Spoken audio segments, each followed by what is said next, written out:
เป็นวันมหาอุบาทวันเหล้าแดงทำลายกายศาสตร์ศาสตร์ประสาทสูญสิ้นเผ่าพันธุ์ประชาชนถูกพยุกหนีตายจากบ้านข้าราชการตำรวจทหารคือพวกมันขังฆ่าทรมานที่2 ธันวาเป็นวันลาวแดงเห็นค่ามวลประชาน้ำตานองนาจับไปฆ่าทั่วทุกถิ่นฐานมันมางเททางลบล้างทุกสถาบันพวกผีเพศลาวแดงมาผ่านโหดเหี้ยมสามานที่คนทั่วไปที่2 ธันวานั่นนามาจอกของบ้านโจรป่าเข้ามาเผาผลาญบ้านเมืองลาวนั้นจนวอดวายปกครองแบบโจรคุณชาติคุณประชาอีกกว่าไทย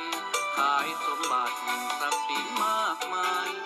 ละกฎหมายที่2 ธันวา2 ธันวาวันประชานี้ตายครั้งใหญ่ลอยข้ามโขงนี้ไปฝั่งไทยบ้างก็ตายในสายทาราความวุ่นวา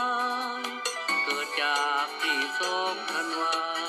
คือจับคนไปขังไปฆ่าสับสูญประสาททำลายบ้านเมือง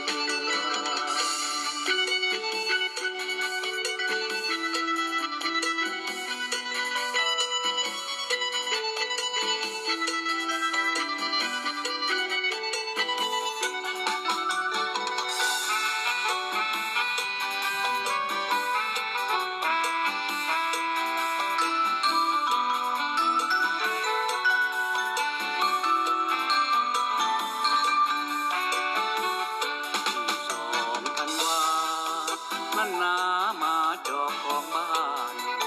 โจรป่าเข้ามาเผาผลาญบ้านเมืองลาวนั้นจนวอดวายปกครองแบบโจรคนชาติคนประชาธิปไตยขายสมบัติ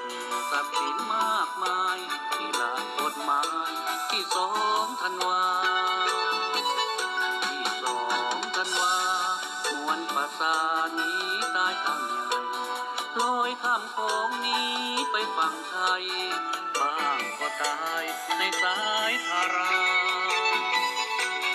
ความวุ่นวายเกิดจากที่2 ธันวาคือจับคนไปขังไปฆ่า